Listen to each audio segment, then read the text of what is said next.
Bonjour à tous, c'est un grand honneur pour moi de partager cette expérience avec vous aujourd'hui.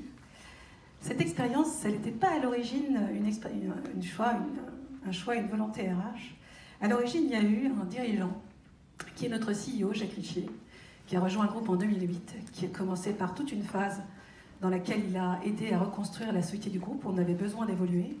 Et puis en 2015, il a lancé un grand plan Innovation et Confiance. Ça a été une première grande transformation pour nous, puisqu'il a placé l'innovation au cœur de nos modes de fonctionnement. Sont nés un certain nombre d'événements, comme des innovatons, des marathons de l'innovation partout dans le groupe. Innovation sur le processus d'indemnisation, innovation sur les fonctions support, innovation sur la RSE. Tous les sujets étaient bons pour aller jusqu'à des grands défis qui étaient des innovatons géants auxquels plus de 9000 personnes dans l'entreprise pouvaient participer, et même des agents généraux. Donc on a commencé à bouger complètement les lignes sur la place du collaborateur dans l'innovation. Et puis en 2017, s'est posé la question d'aller plus loin. Et là, Jacques Richier a, selon moi, 3 grandes sources d'inspiration. L'entreprise libérée, qui monte très fort à ce moment-là, et d'ailleurs Isaac Getz viendra intervenir dans l'entreprise. Il a aussi ce qui se passe dans les organisations. Il y a ING, pas loin de notre domaine d'activité, qui se transforme avec le passage en mode agile de la partie IT.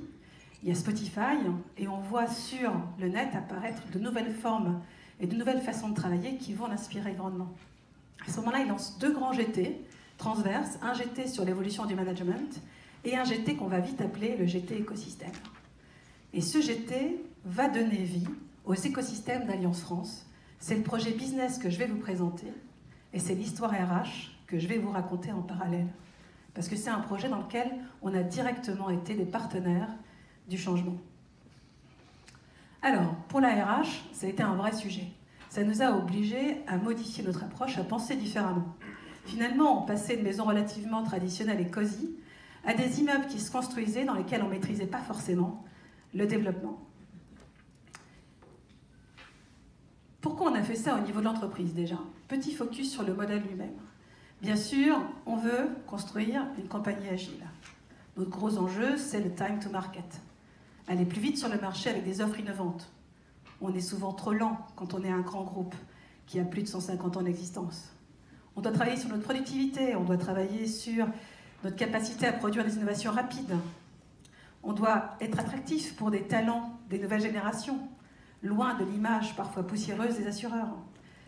On est convaincu qu'il faut qu'il faut casser nos silos et travailler en mode pluridisciplinaire. On a besoin de développer l'autonomie à tous les niveaux. Quand on est un groupe en France de 9500 personnes, enfin, entre 9000 et 9500 personnes et de 140 000 dans le monde, comment est-ce qu'on crée des modes de fonctionnement qui permettent à tous les collaborateurs d'agir et de décider?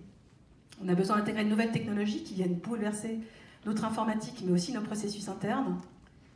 Et donc pour faire tout ça, la proposition qui est née de CGT, qui est née de la volonté de notre CEO, ça a été de construire des écosystèmes.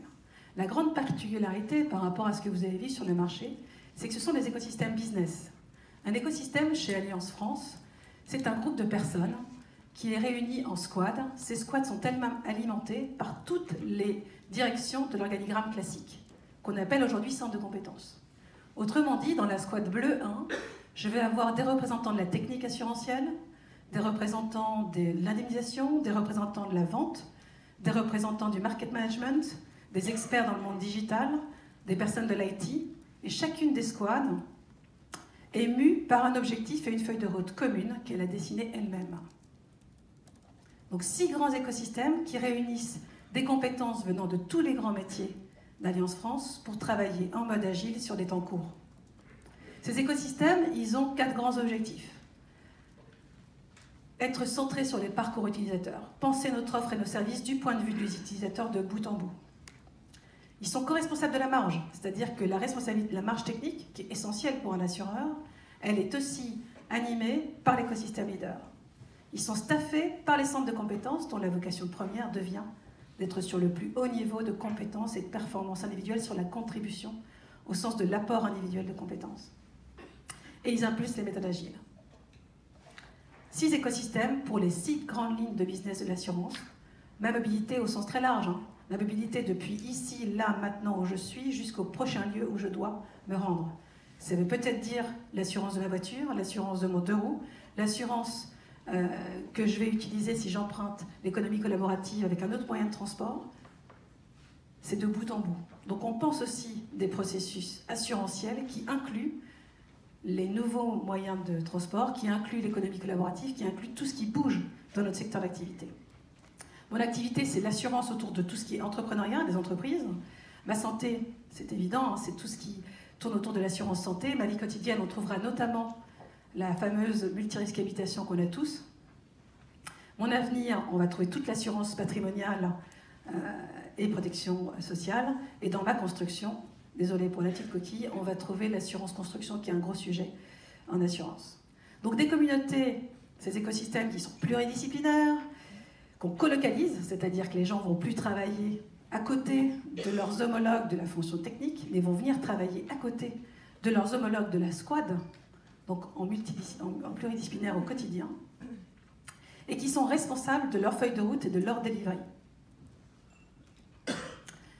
Là, vous avez la deuxième étape du processus. 1, on crée des écosystèmes qui vont couvrir toutes les fonctions clés de la construction de l'offre de service.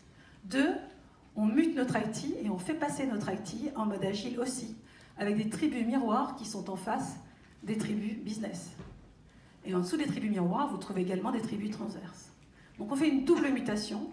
Ça, on verra tout à l'heure que c'est en l'espace d'environ 12 mois. On propose une autre façon de travailler à près de 500 personnes dans le business et on modifie la façon de travailler, on la passe en agile auprès de 700 internes plus un certain nombre d'externes sur la partie IT. Voilà l'ampleur du projet. Alors, l'appropriation des principes agiles. Comment est-ce qu'on a traduit ça, si je la fais courte? On a traduit ça, d'abord, en une logique qui était que ces squads, elles devaient couvrir à la fois le run et le change.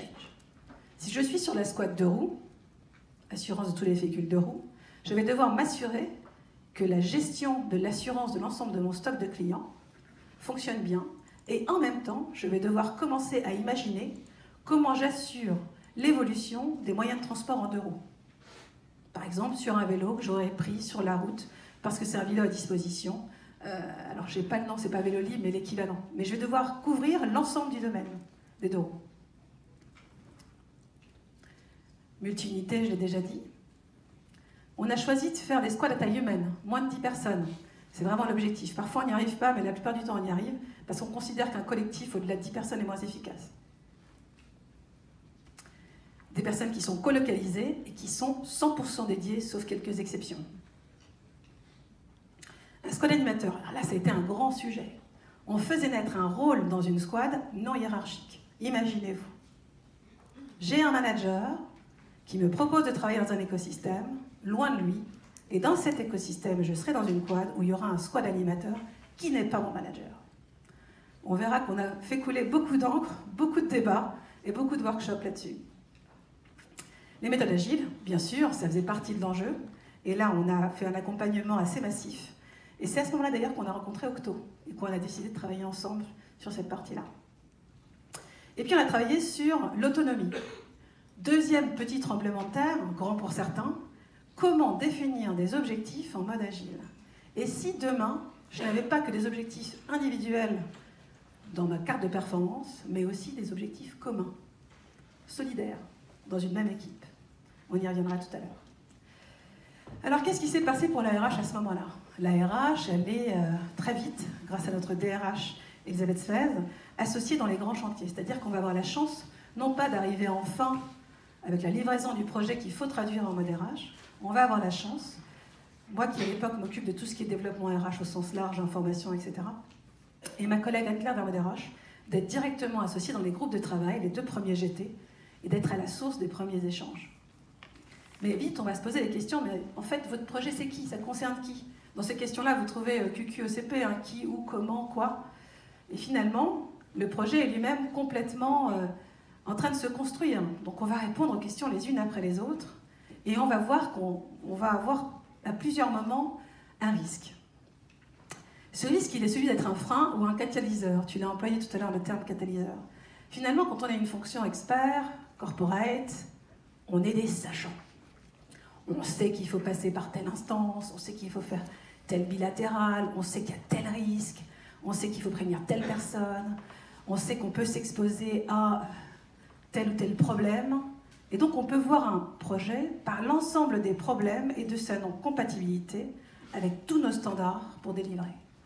Ou on peut décider de changer de mode et d'être en mode solution. Et c'était un vrai sujet pour nous, on verra l'exemple juste après qui est assez criant, c'est comment est-ce qu'on présente un tel projet à nos partenaires sociaux. Le choix qu'on a fait, vous l'avez deviné, c'est d'être un catalyseur. En tout cas, on a essayé et on a mis un paquet d'énergie là-dedans. Un catalyseur parce qu'on a contribué tout de suite à l'imagination, à la traduction dans le concret de ce que ça pouvait devenir. Un catalyseur parce qu'on a travaillé à la mise en place de ces communautés de manière très concrète. Parce qu'on a revu nos processus. Parce qu'on a monté de bout en bout un projet d'accompagnement et de formation qu'on n'avait jamais fait jusqu'ici de cette manière-là. Et parce qu'on a décidé, ce sera mon dernier point tout à l'heure, d'adopter l'agile côté RH. Donc finalement, un partenaire dans les GT et un partenaire du premier pilote. Alors, donner un cadre RH. Et oui, la première question qui s'est posée, c'est était-ce, ce changement, une réorganisation qui aurait supposé tout un processus d'information auprès des partenaires sociaux bien spécifiques que les RH dans la salle connaissent parfaitement bien? Ou était-ce un changement de nos façons de travailler compatibles avec notre organisation? On a choisi la deuxième hypothèse et on l'a construit comme ça. C'est-à-dire qu'on a décidé qu'on changerait les façons de travailler, mais qu'on ne toucherait pas à l'organigramme classique. Qu'on ferait bouger les gens, qui viendraient travailler dans des communautés où ils seraient colocalisés en pluridisciplinaire, plus à côté de leur manager, mais à distance, et que ça s'appellerait changer les façons de travailler chez Allianz France. De fait, cette décision, elle a rendu notre projet compatible avec l'organigramme existant. Et donc, nous avons fait l'objet d'une information auprès des partenaires sociaux. On a partagé ce projet avec eux et on a pu le lancer parce qu'on ne touchait pas à l'organisation au sens classique du terme. Bien sûr, on a fait un premier pilote, on a associé, on a discuté. On a été complètement transparent. Mais ça nous a permis d'avoir une vélocité qui était différente par rapport à une restructuration classique. Ça nous a aussi obligés à respecter ce qu'on avait dit. D'un bout à l'autre, on ne parlera que de changement et d'installation des nouvelles façons de travailler. Alors, RH est partenaire du changement. Comment ça s'est découpé pour nous assez vite en chantier RH, qu'on n'a jamais mené seul, qu'on a toujours mené avec des managers. Certains venaient des premiers chantiers, des premiers GT, et d'autres ont progressivement été associés. On a identifié 6 grands changements. Le premier, c'est le nouveau rôle. Je commençais à en parler tout à l'heure. Squad animateur, manager de proximité, comment tout ça va fonctionner.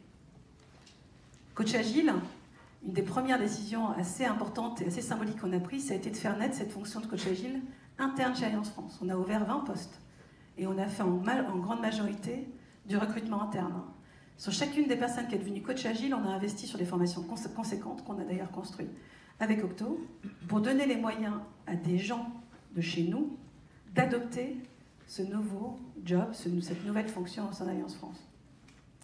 On a formé et accompagné près de 1200 stagiaires et plus de 250 managers.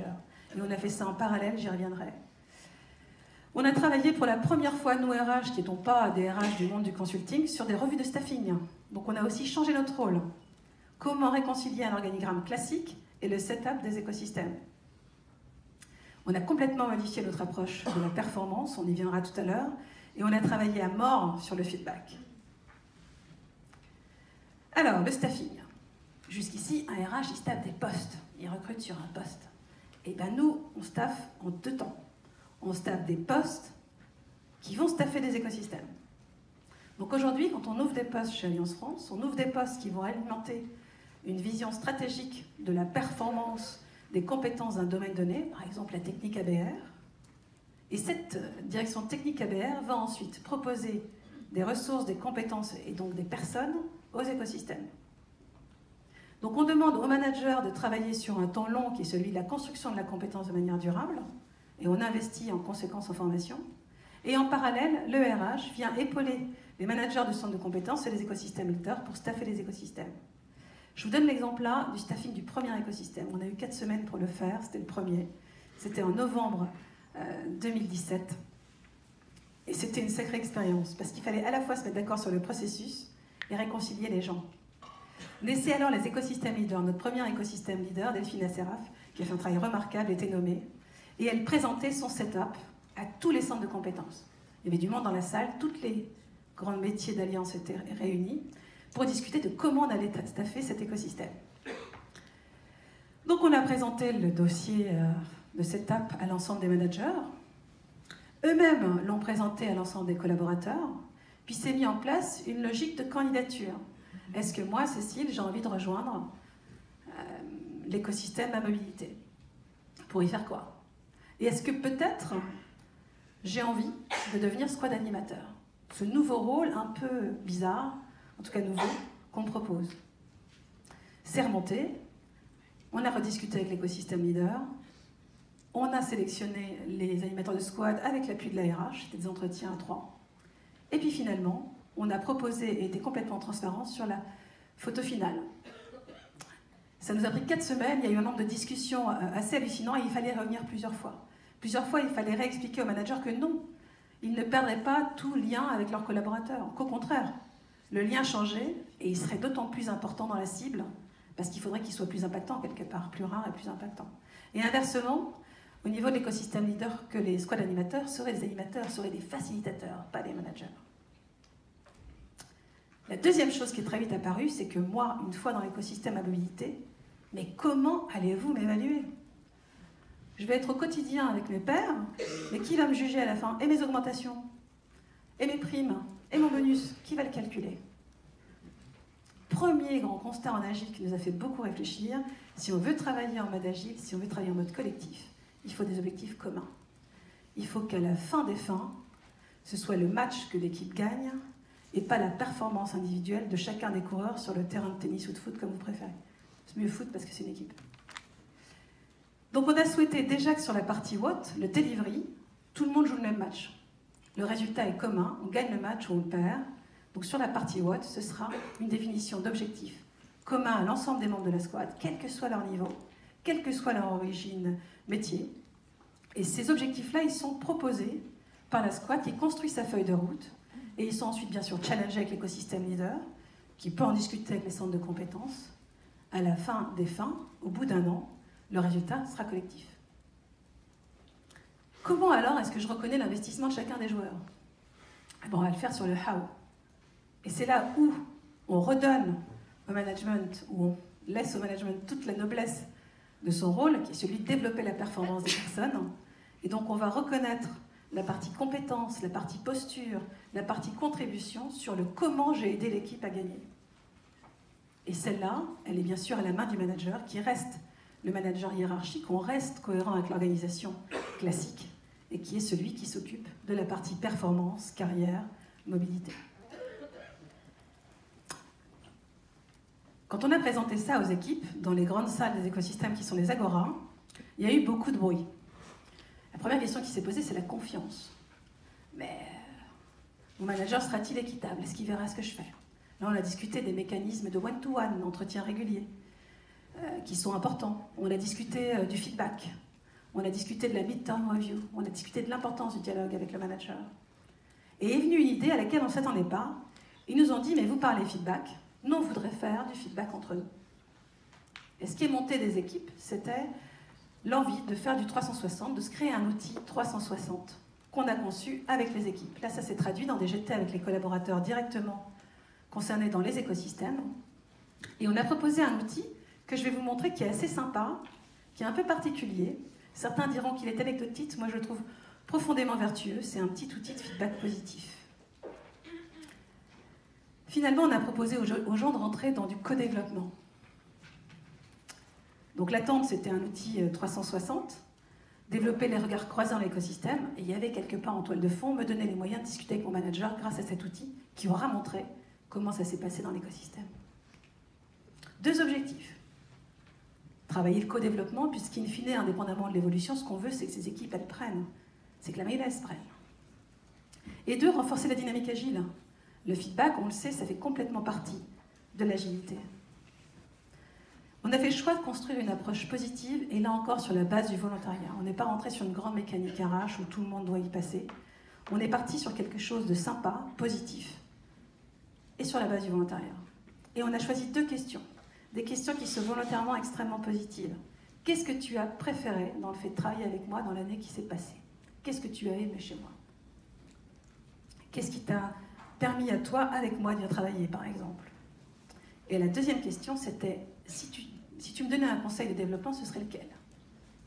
Vous verrez tout à l'heure, ce n'est pas innocent, c'est complètement lié à notre vision du feedback chez Allianz. Un outil simple, finalement, c'était un mail préformaté à la main des collaborateurs, libre à eux de l'envoyer à qui ils voulaient, bien sûr, il était évident que l'envoyer aux membres de la squad, c'était plus intéressant, et libre à eux d'en faire ce qu'ils voulaient en termes de restitution. C'est leur propriété. On met à leur disposition un outil facilitateur.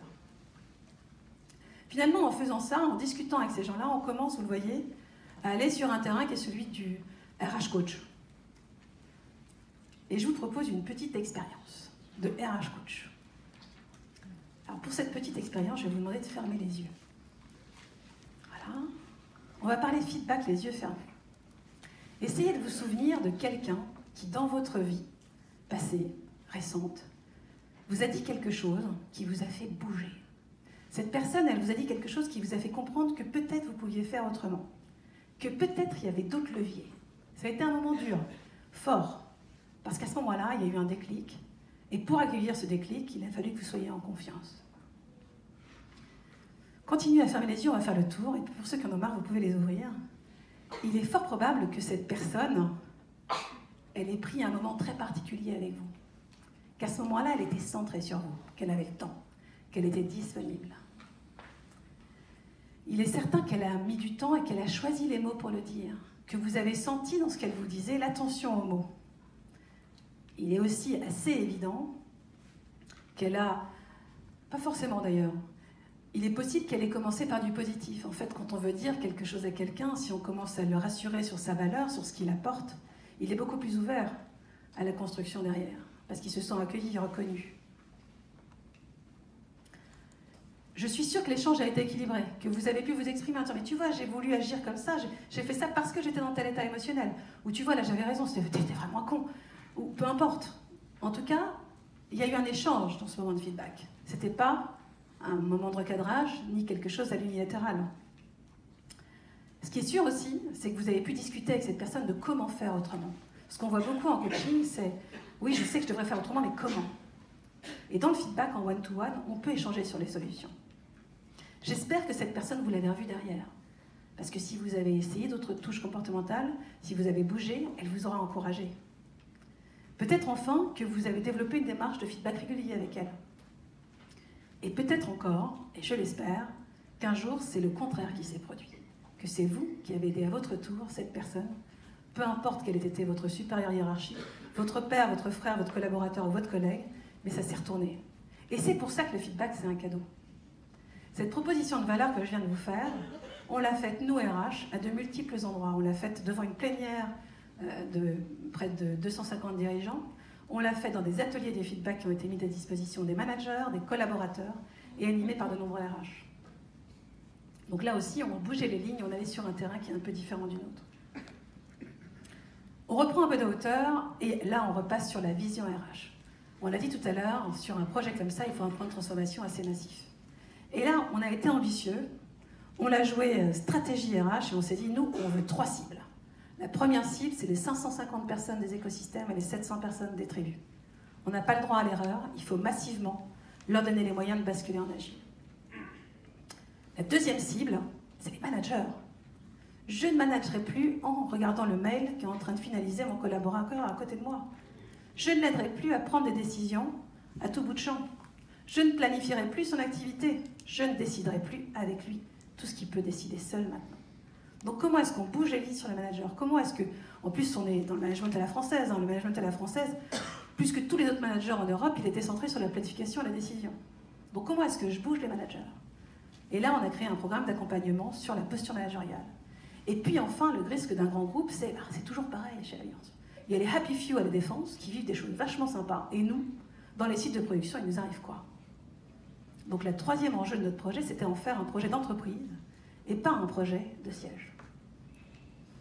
Alors sur le premier, on a paralysé les montées en compétences. On a créé des événements fondateurs qui réunissaient tous les managers des centres de compétences et tous les contributeurs de chacun des écosystèmes. Jour 1, Founding Event, on réunit tout le monde et on se met d'accord. Et là aussi, on a bénéficié de l'appui d'Octo. Deuxième jour, on réunit les managers et les squad animateurs et on crée des journées swing où on va faire travailler les rôles autrement. J'y reviendrai. Ensuite, les collaborateurs des écosystèmes rentrent dans un tunnel agile. Ils vont vivre en squad 2 jours de formation intensive sur les méthodes agiles. Ils vont construire leur feuille de route et ils vont démarrer une nouvelle histoire avec l'appui de nos coachs agiles internes. En parallèle, on forme les managers et on va les former sur plusieurs axes. Le premier axe qu'on va aller chercher, c'est la motivation, la délégation. On va leur proposer la matrice du management situationnel, on va leur proposer Moving Motivations, on va leur proposer un certain nombre d'outils pour les faire bouger les lignes et on va clôturer par manager en mode agile. Donc on va avoir tout un set de formations sur des ateliers courts, si on n'arrive pas à les avoir et à les tenir, autour du leadership agile. Et le fait de proposer aussi des ateliers courts, ça allait avec l'agile. On modifiait les structures de formation en 2-3 jours de présentiel pour passer sur des temps courts et intenses. Et puis on commence la rétrospective qui, à nouveau, invite l'ensemble des contributeurs. Et en parallèle, on recrute et on forme nos coachs agiles internes. Alors, qu'est-ce qui s'est passé entre les managers et les collaborateurs? La première chose qu'on a faite, le sujet est né bien avant le premier écosystème, et vous verrez qu'il est revenu à chaque fois. Juillet, on est 2 mois avant le lancement du premier écosystème. Tout le monde sait qu'on va devoir lancer notre premier écosystème, qui va toucher environ 125 personnes. Donc c'est déjà quelque chose de significatif pour nous. Et première voix qui monte en disant, mais il faut qu'on redéfinisse les rôles. Et là, on commence par une première méthode, et on va se planter, parce que la première méthode a consisté à découper le gâteau. À dire, ben avant, ça, le management opérationnel au quotidien, la décision au quotidien, c'était le manager, maintenant on dit que c'est le squad animateur. Mais pas en tant que décideur, en tant que facilitateur. La gestion de carrière, ben ça va rester chez le manager. Et donc on a commencé à faire des listes, et on a réparti le gâteau. Et qu'est-ce qui s'est passé? Comme à chaque fois qu'on répartit le gâteau, on se bat pour les miettes. Donc très rapidement, tout ce qui était entre deux devenait source de friction. Donc on a complètement changé de méthode et on a fait un atelier cuisine. Pas pour de vrai. On a fait un atelier où on a mis les gens ensemble et on s'est fait travailler sur la raison d'être. Et quand on travaille sur la raison d'être, on construit un rôle complètement différemment parce qu'on lui donne de la valeur. Ça a donné grosso modo ça. J'ai pas réussi à éviter complètement la liste à la Prévert parce que je voulais que ce soit concret pour vous, mais on aurait pu enlever les bullet points et rester que sur les raisons d'être. Donc la raison d'être des managers des centres de compétences, c'est qu'ils sont responsables de l'excellence technique pour contribuer durablement à la performance de l'entreprise. Donc leur premier rôle, c'est de s'assurer que les gens évoluent en compétences, en recrutement, en posture chez Alliance France, pour alimenter les écosystèmes et les équipes de production de manière durable. Alors que les animateurs de squad, ils vont se retrouver sur le temps court, le temps de l'agile que tu donnais tout à l'heure, Nicolas. Et ils vont être responsables de la facilitation, et le mot est important, ce n'est pas des chefs, la facilitation du fonctionnement des squads.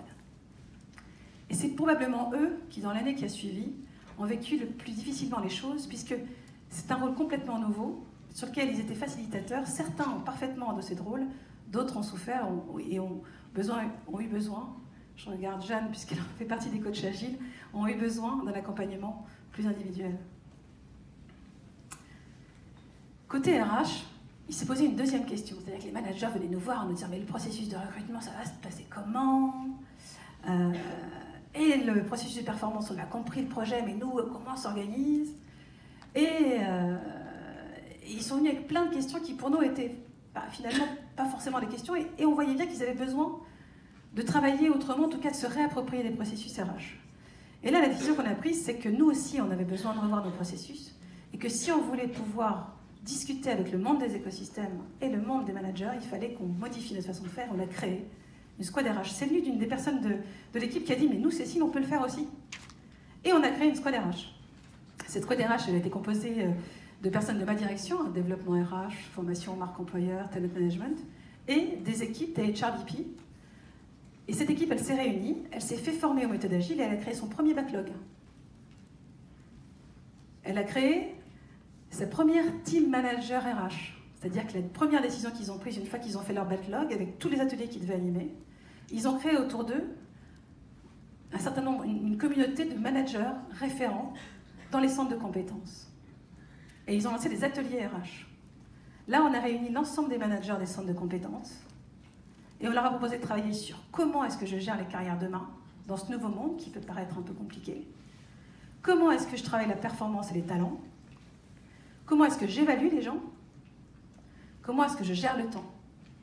Parce qu'en plus, chez nous, il y a du télétravail. Donc comment je vais faire, moi, manager des centres de compétences, si mes collaborateurs sont dans les squads à la tour Neptune, alors que j'habite à la tour Acacia, qu'en plus, ils ont 1 à 2 jours parfois de télétravail, qui fait qu'ils sont chez eux, je les vois quand? Par exemple, là-dessus, on a fait travailler manager et collaborateurs et on s'est dit, utilisant la matrice de Blanchard, un collaborateur qui est en apprentissage, qui a besoin de moi, je le verrai à un rythme hebdomadaire. Un collaborateur qui est appétent, vous connaissez ça, qui est appétent et qui est sachant, je le verrai toutes les 3 semaines. Donc je bouge la ligne managériale et je fais appliquer un management situationnel plus efficace. La deuxième difficulté qu'on a eue avec la squad RH, c'est le rythme. Je vous ai parlé d'un premier écosystème qui s'est lancé le 6 novembre 2017. On a lancé dans la foulée tous les autres. En février, on accueillait MyCare, Ma Santé. En mars, on faisait un Bing Bang en une fois sur la partie IT, 700 personnes. En juin-juillet, on crée 2 nouveaux systèmes, Your Activity, qui est mon entreprise, mon activité plutôt, ma construction. Et puis, en fin d'année dernière, Your Future and Your Daily Life. Donc en environ 12-13 mois, on a lancé tous ces écosystèmes. Concrètement, ces écosystèmes, soit en mode direct colocalisé, ils touchent 20%, enfin, si je prends ceux qui sont dans les écosystèmes et dans les tribus, plus leur environnement direct, ils touchent 20% de l'entreprise aujourd'hui. Et du coup, la question que vous vous posez, c'est, mais le reste, que s'est-il passé pour les autres collaborateurs? Parce que tout à l'heure, je vous ai dit, le sujet, c'était justement d'en faire un projet d'entreprise. En parallèle de tout ce qu'on a fait, ça s'est fait de manière à peu près toujours parallèle et simultanée, on a commencé à lancer toute la partie culture. On a essayé d'ouvrir l'agile à l'échelle de l'entreprise en mettant à disposition des ressources. Une conférence comme celle que vous voyez aujourd'hui, on en a régulièrement, on appelle ça les rendez-vous par exemple d'Alliance University, mais pas que, il y a énormément de conférences chez Alliance France. Il y en a une qui est née à peu près au même moment, c'est une conférence dédiée à l'apprentissage, on appelle ça les rendez-vous d'Alliance University. Et ces rendez-vous-là, qui ont lieu à peu près toutes les 6 semaines à 2 mois, sont des rendez-vous qui sont retransmis dans l'ensemble de l'entreprise et auxquels tout collaborateur est invité à se rendre. Et donc on a, d'ailleurs, il y en a une qu'on a animée ensemble. La première, sur l'agilité, un sujet pour tous. Ensuite, on en a fait une autre sur les réunions en mode agile. En fait, on a été chercher tout ce qui peut se faire en agile et qui est intéressant et efficace, y compris quand on travaille dans un environnement plus classique. La deuxième chose qu'on a fait, c'est de travailler et de revoir complètement nos plans de formation, notre offre de formation. On a centré toutes nos formations managériales sur la délégation, la décision et la prise de risque. On a mis à disposition de l'ensemble des collaborateurs des formations agiles. On a créé la Mikabox. Est-ce que vous avez deviné ce que c'est que la Mikabox? La Mikabox, c'est la méthode, il ne faut pas que je me trompe, des méthodes d'intelligence collective chez Alliance. C'est une boîte, un peu comme une boîte Ravensburger. Et cette boîte, elle contient un set de toutes les méthodes qu'on trouve autour de l'intelligence collective, un peu en mode recette, que vous pouvez implémenter directement en réunion. On l'a diffusé auprès des managers, auprès des écosystèmes et à ceux qui nous l'ont demandé de manière générale. Et puis on a modifié les plans de formation des managers sur toute la partie mobilité, employabilité et compétences. L'idée c'était vraiment, alors le thème est un peu à la mode aujourd'hui, mais pour nous c'était un peu innovant, c'était les managers coach. Et donc on a travaillé avec eux sur c'est quoi accompagner une carrière, et ça on l'a fait pour les managers qui ont des collaborateurs co-localisés, mais aussi de manière générale dans l'ensemble de l'entreprise. Et concrètement, on est allé un cran plus loin, on va le voir juste après, en s'inspirant de l'entreprise libérée dans les centres de production. Là, se sont mis en place, c'est toujours à peu près à la même époque, et ça se densifie aujourd'hui, la logique de collectif dans les centres de production. Les centres de production, c'est là où on gère les contrats, c'est là où on gère l'indemnisation, les sinistres. C'est notre raison d'être, hein, les sinistres. Hein. S'il n'y a pas de sinistre, il n'y a pas d'assureur. Et bien sur cette partie-là, on a aussi travaillé à la naissance de collectifs, on a mis en place des squads, on a retravaillé le rôle du manager, et on a fait naître la notion de facilitateur. Celui qui vient aider, qui crée des squads projets pour travailler sur l'optimisation. Ça a été assez marrant parce qu'il y a des collaborateurs qui ont dit à leur manager « mais moi je ne suis pas payé pour ça, moi ». Et puis finalement ça a pris, ça a bougé. Donc il y a eu un moment où certains y sont allés, puis petit à petit ça a pris, et ça nous a permis de créer de nouveaux métiers, aussi dans les centres de production d'Alliance. Alors, les premiers succès, les premiers bénéfices de cette histoire, au bout d'un an. Le premier grand constat, c'est qu'on a réussi à maintenir la performance pendant la transformation. On a accéléré les processus et le mécanisme de décision. On trouve qu'on a été assez bon sur l'appropriation rapide des méthodes agiles. C'est bien, ça a bien fonctionné. On a eu un feedback positif des collaborateurs. Ceux qui sont aujourd'hui dans les écosystèmes, sur tout ce qui est réponse à l'enquête annuelle sur le temps court, on fait des feedbacks positifs. On a avancé plus rapidement sur une partie de nos parcours clients et on a commencé à réduire les incidents. Et les leçons maintenant. C'est toujours difficile de faire des leçons parce que je ne voudrais pas... c'est ce qu'on en tire nous et c'est surtout ce qui va nous permettre de bouger encore derrière. Mais humblement, on pense que si on n'avait pas fait un investissement très significatif au départ, on n'y serait pas arrivé. Ça a été contesté au départ. Les managers nous disaient, mais vous vous rendez compte ? 6 ateliers d'une demi-journée sur 3 mois, j'y arriverai pas. On a dû faire des recadrages parce que dans une organisation très large et parfois un peu lourde, il suffit que votre chef de chef vous appelle et il n'y a plus de formation. Donc on a vraiment dû demander aux gens de se rendre disponibles. Et si on ne l'avait pas fait, on pense qu'on n'aurait pas réussi à bouger comme on a bougé. On a changé à tous les niveaux de la chaîne managériale. Tous les managers, quel que soit leur niveau hiérarchique, étaient invités. Et on s'assurait que toutes nos sessions de formation soient closes avec du management, pour échanger, montrer l'importance, capitaliser et faire de ces formations quelque chose de plus qu'une formation classique. Les rituels agiles et les itérations, ça c'est un combat constant. On a gagné l'apprentissage, mais ce qui ressort au bout d'un an du bilan, c'est que si on ne reste pas extrêmement rigoureux, et dans les squads où c'est devenu moins rigoureux avec le temps, ça fonctionne moins bien. Finalement, l'agile nous demande une rigueur largement supplémentaire à ce qu'on avait par le passé. Et c'est quand on quitte l'efficacité d'un stand-up que ça ne marche plus. Donc ça, c'est pareil, on en remet en permanence de l'accompagnement et de la pression sur le sujet. Il faut qu'on simplifie encore nos processus. Il faut qu'on consolide les rôles de Scrum Master et de Product Owner si on veut aller au bout de notre projet Agile at Scale. C'est un sujet dont on discutait tout à l'heure encore avec des personnes de l'équipe dans la salle.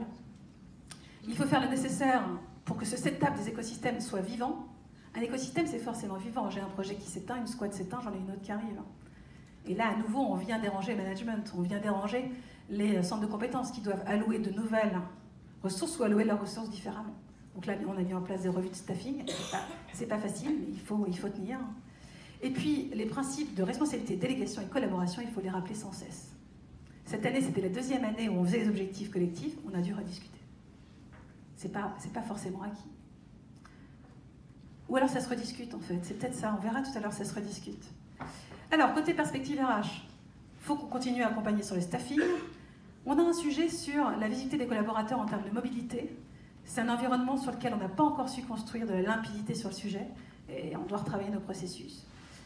Il faut aussi qu'on valorise ce qui se passe dans les écosystèmes, que ceux qui y vont, qui prennent des rôles, qui prennent des risques, soient reconnus ensuite dans l'évolution de leur parcours chez nous. Et ça, on y travaille avec Cathy, dont je vous parlerai tout à l'heure, parce qu'elle est là aussi. Et puis, on cherche à améliorer aussi nos processus RH, c'est-à-dire qu'il faut qu'on soit exemplaire, sinon on n'est pas crédible. Donc on continue à bosser en mode agile, et il faut qu'on poursuive l'apprentissage et le développement des compétences. Et pour ça, on a fait 2 choses.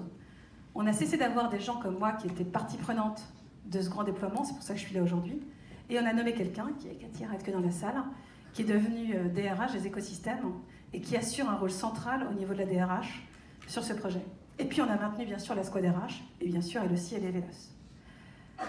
Alors si je dois conclure par quelque chose de plus personnel, ma plongée dans l'agile, ça a été fantastique, parce que c'est un moment où on découvre plein de choses, on lit énormément, on rencontre beaucoup de gens, très intéressant.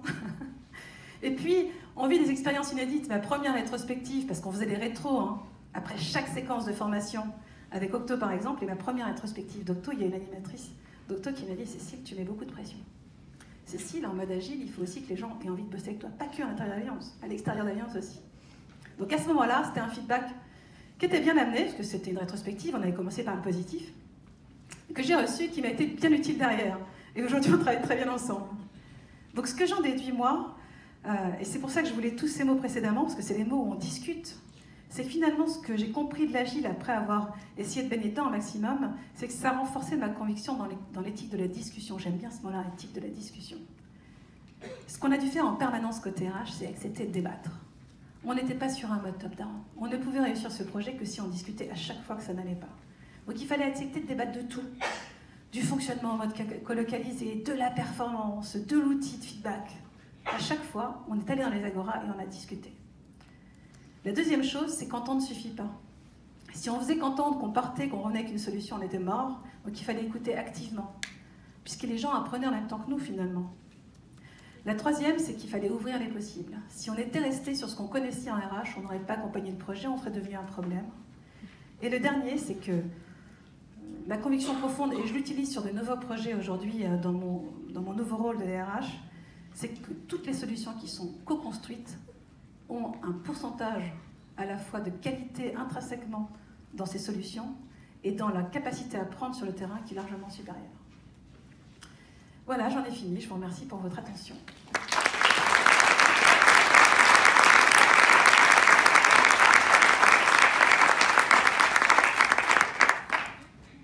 On a un petit peu de temps pour quelques questions avant de passer à la suite.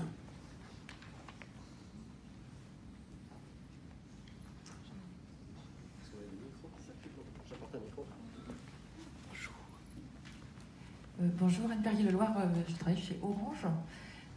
Merci pour cette super présentation. Moi, j'avais une question par rapport au rôle des managers. Je comprends qu'ils sont très focalisés sur la gestion des ressources et des compétences. Comment vous vous assurez qu'ils restent connectés avec l'activité opérationnelle?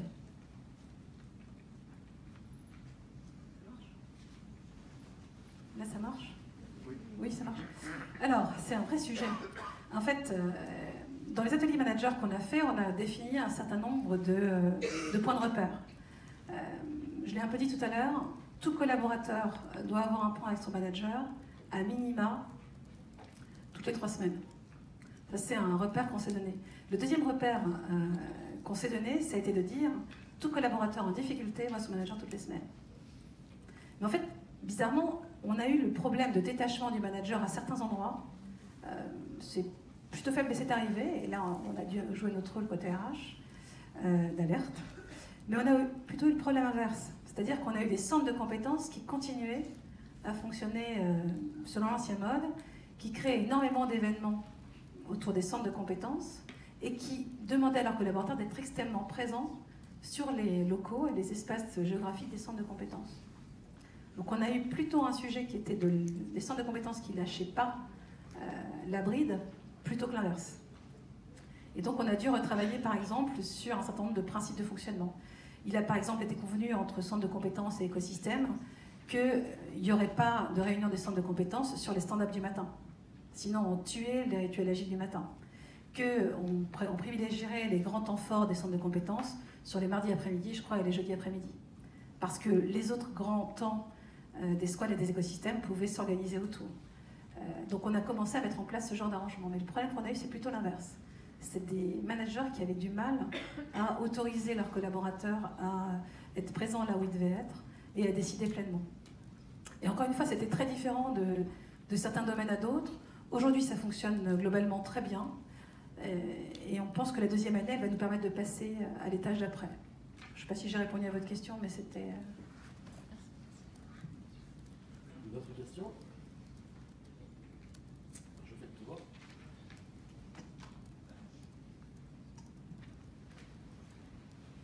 Merci beaucoup. Bonjour, Florence Berdria, DRH Système d'information chez Bouygues Télécom. J'ai une question sur les coachs agiles. Est-ce que ça a été un choix, un conseil de les recruter en interne, de les former, si j'ai bien compris, hein, par rapport à un choix peut-être de mixer ou voilà. Alors en fait, on a un peu mixé, puisque dans le montage qu'on a fait avec Octo, on leur a demandé de nous appuyer sur les coachs agiles. Et dans le montage d'accompagnement qu'on a construit avec eux, on a eu 2 coachs agiles de chez Octo à plein temps. Pour le choix de recruter, j'ai envie de dire en CDI, des coachs agiles internes et de créer un parcours de formation interne, c'est un vrai choix qu'on a fait. On a aujourd'hui la nécessité dans une entreprise comme la nôtre d'être présent sur les métiers émergents. Le métier de coach agile est un métier émergent et à chaque fois qu'on a une opportunité, on crée des passerelles vers ces métiers émergents. On vient de créer une passerelle dans laquelle près d'une 50aine de personnes est entrée en un peu plus d'1 an sur les métiers de data scientist. On réfléchit à d'autres passerelles sur les métiers de Scrum Master. Donc pour nous, donner des trajectoires internes vers des métiers émergents, c'est un devoir, donc on l'a fait pour les coachs agiles internes. Et il se trouve qu'en plus ça a très bien fonctionné, puisqu'on a eu énormément de candidatures, et la formation qu'on a construite était d'un bon niveau, et les gens qui sont passés par là sont très contents de l'avoir vécu. Donc en plus ça a bien fonctionné, mais c'était au départ un choix assumé de la fonction RH et de la direction d'entreprise. Bonjour, Mienne, je suis RH chez Thales. J'ai une question sur l'évaluation de la performance, du coup, avec des managers qui sont un petit peu plus loin et avec énormément d'interactions en transverse, puisque regroupés par squad, pas forcément tous rapportant au même manager. Sur quoi le manager s'appuie ensuite pour faire cette évaluation de la performance. J'ai vu une petite notion de 360. Comment est-ce que vous les mettiez en place? Est-ce que c'est ça qui sert aussi à l'évaluation par le manager? Et comment est-ce que vous faites pour que, généralement dans les 360, les retours sont plutôt fades dans notre culture française parce que les gens ne veulent pas vraiment dire du négatif alors que c'est du constructif. Comment est-ce que vous faites pour animer cette partie-là de feedback? Alors, sur la partie performance, déjà, il y a une partie de l'évaluation qui est... L'évaluation est toujours faite par le manager. Hein. C'est lui qui a le lien de la montée en compétences et de l'accompagnement sur le temps long et moyennement long du collaborateur. Maintenant, sur la partie what, grosso modo, il y a 5 grands objectifs chez nous. Les 2 premiers, si je schématise, sont sur la partie what, ce que j'ai délivré, le quoi. Ça, c'est plus des objectifs individuels, c'est des objectifs communs. Donc moi, manager, si je connais Françoise qui est dans la squad 1, sur les 2 premiers objectifs, c'est en discussion avec l'écosystème leader que j'aurai le résultat. Ils seront atteints, dépassés ou pas atteints, en fonction du délivré de la squad. Sur les 3 autres, on les a centrés sur les compétences apportées. Donc plutôt sur le niveau d'expertise, d'autonomie, de capacité à délivrer la valeur que j'amène à la squad. Et là, c'est dans l'échange managérial avec ces points réguliers, la mid-term review avec le manager, qu'on va construire l'évaluation. La 3e partie, elle est plus comportementale, elle est comment est-ce que je bouge et je m'adapte aux nouvelles façons de travailler, comment est-ce que je concours, moi en tant que profil, critère personnel, au bon fonctionnement de tout ça. Et ça peut rejaillir à la fois dans l'écosystème, donc c'est la personne qui va participer aux différents rituels, participer aux projets transverses, mais aussi dans le centre de compétences. Comment est-ce que quand je reviens dans mon centre de compétences, je fais rayonner autour de moi ce que j'apprends et ce que je vis dans l'écosystème. Donc on est plutôt sur quelque chose qui s'apprécie humainement, et c'est à la main du manager. La partie 360, vous posez la question qu'on s'est posée en fait. Est-ce qu'on faisait un vrai 360 mécanique, imposé à tout le monde, sur lequel en plus le manager a le droit de regard? On allait dans le mur. Et effectivement, en France, ça ne fonctionnerait pas. Et c'est pour ça que finalement, on a créé le petit outil dont je parlais tout à l'heure, qui est à la main du collaborateur, libre à lui de partager les résultats avec son manager. Dans le cadre de l'entretien annuel, c'est une liberté qu'on donne aux gens. Ce qui est très frustrant, c'est que du coup, on n'a aucun suivi. On ne sait pas dire si tous les collaborateurs de l'écosystème ont utilisé l'outil. Ça se trouve, c'est 5%, ça se trouve, c'est 40%, ça se trouve, c'est 80%, on n'en sait rien. Et c'est très frustrant pour un RH de ne pas savoir. Mais c'est le pari qu'on a fait. En fait, on aura, je pense, la vérité des prix quand on refera un atelier en septembre-octobre pour demander aux gens si on continue. Mon avis à moi, c'est qu'il faut continuer parce que je trouve que ce type d'outil est extrêmement vertueux. Voilà. Une dernière question. Alors je vous rassure, tout à l'heure, on aura le temps pour poser plus de questions.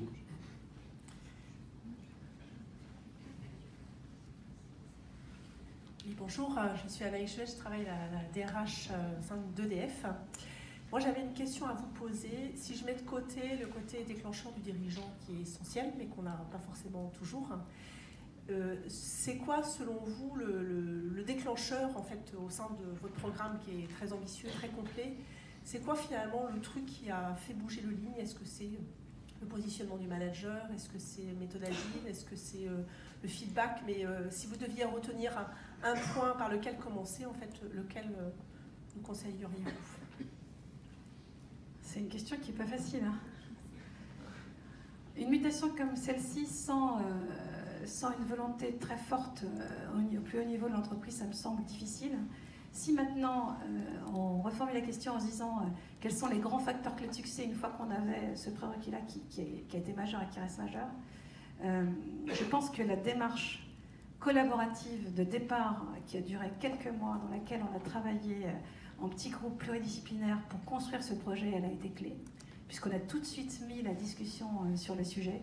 On a éclairé cette discussion d'un certain nombre de sources inspirationnelles, que ce soit l'entreprise libérée, que ce soit des visites chez d'autres entreprises comme ING, la compréhension du modèle de Spotify. Donc on a mis dans CGT, on les a alimentés avec des expériences. La troisième chose, c'est qu'on a travaillé à chaque fois sur des itérations, c'est-à-dire que le projet lui-même s'est monté en mode agile. Une fois qu'on a décidé d'y aller, on avait un mois. On avait un mois pour passer de l'annonce de la naissance de la mobilité et le mettre en œuvre. Donc on était à chaque fois sur des temps extrêmement courts qui mobilisaient les ressources de manière très efficace. Donc ça aussi, c'était relativement exemplaire entre ce qu'on voulait faire et la façon dont on le faisait. Voilà, donc c'est peut-être ça. 1, la construction tout de suite d'une approche collaborative. 2, le temps court et l'exemplarité. Merci beaucoup, Cécile.